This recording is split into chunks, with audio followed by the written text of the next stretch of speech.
These are our takeaways for Unit 5 discussion boards. Now, the first forum dealt with the Khorasan, and I wanted you to be up to speed on this particular offshoot of Al-Qaeda because they appear to have very purposefully targeted the U.S. Specifically, some of our intelligence sources are indicating that the Khorasan are attempting to recruit jihadists that have U.S. passports. Now, the implications of this are very, very serious because if they send them back to America, any number of possibilities exist for all sorts of devilment if they were successful in accomplishing that goal. The fact that they've been identified with a specific territory, the Khorasan, which includes Afghanistan, Pakistan, and Iran, I think that's of significance, particularly in light of how ISIS is now calling itself ISIL, ISIL, which is a reference to the Levant, which is a huge territory that includes Israel. So keep in mind that radical jihadists are seeking to establish a worldwide caliphate as well as the extermination of the nation of Israel and control of Jerusalem. Even more noteworthy, I think, in this whole Khorasan discussion is the wording of a particular hadith. Now, Muslims believe that the hadiths are the teachings of the Prophet Muhammad that were not actually recorded in the Quran, but they're still authoritative. Now, the authenticity of the particular hadith I'm about to share with you here related to Khorasan is somewhat in dispute. Keep in mind that those members of Khorasan and others that are affiliate with them or sympathize with them one way or another, they certainly believe this hadith to be authentic. And the hadith states this, it says, if you see the black banners, keep that in mind, right? The black flag of Khorasan, the black flag of ISIS. If you see the black banners coming from Khorasan, join that army. Even if you have to crawl over ice, no power will be able to stop them. And they will finally reach Baitul Maqdis, that's a word for Jerusalem. They will finally reach Jerusalem where they will erect their flags. And we've already heard ISIS's threat to plant their black flag over the White House in America. So you don't take these types of threats, you don't take these types of teachings and their understandings of these teachings lightly because it's a huge part of their motivation. And I think this shows us the importance, this hadith shows us the importance that radical Islamists might place on the Khorasan, an army operating in the Khorasan or an army operating under the banner or the name of Khorasan. And it all leads us back to this Israeli-Palestinian conflict that we're going to talk more about in a moment.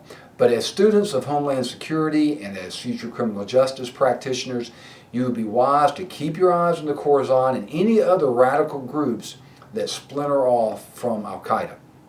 Now, the second forum dealt with the controversy surrounding the trial and imprisonment of captured terrorists. There's a great debate about whether they should be tried as enemy combatants, and of course that would be in a military tribunal setting, or if they should be tried as criminals in an American civilian court, or held without trial until hostilities have ended. And there's really no easy answer to this question. Scholars are certainly split on their opinions, politicians are split on their opinions, but my intent was to have you grapple with it so that you could begin to appreciate the complexity of such questions and such issues as they relate to Homeland Security, counterterrorism, crime fighting, and all the other, and constitutional rights, civil liberties, all the other issues and side notes to this whole complex idea of Homeland Security that we'll be analyzing in this course. So many of you made the distinction between a combatant that was captured on a foreign battlefield somewhere and one that was captured after, say, a terrorist attack on U.S. soil. Many of you argued that the first person, the first terrorist, should be held or tried in a military tribunal, while the second one should be subject to trial in a civilian court. And I think this is a valid position. It's one that I tend to share. However, this debate is likely to rage on for a while because we're continuing to struggle with the various constitutional issues and complex legal issues that are involved. Now, on to Forum 3. Dennis Prager is currently one of my favorite conservative commentators. And I was impressed by this video produced by Prager University when I first saw it presented at a forum on radical Islam and its threat to Israel.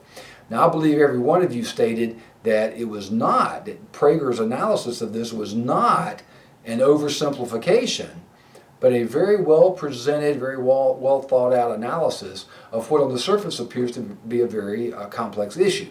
Now, it's true that on the Palestinian side, and you could read that to mean the radical Islamists, they want Israel dead. They want the nation of Israel destroyed. They want Israelis exterminated.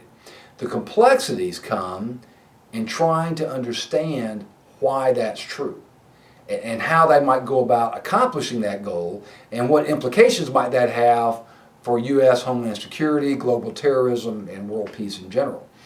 But I think the most significant point of Prager's presentation was his thought experiment, the one where he asked the question, what would happen if Israel disarmed itself tomorrow?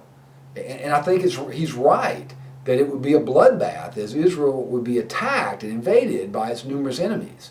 However, if Israel's enemies disarmed themselves tomorrow, there would be peace in the Middle East.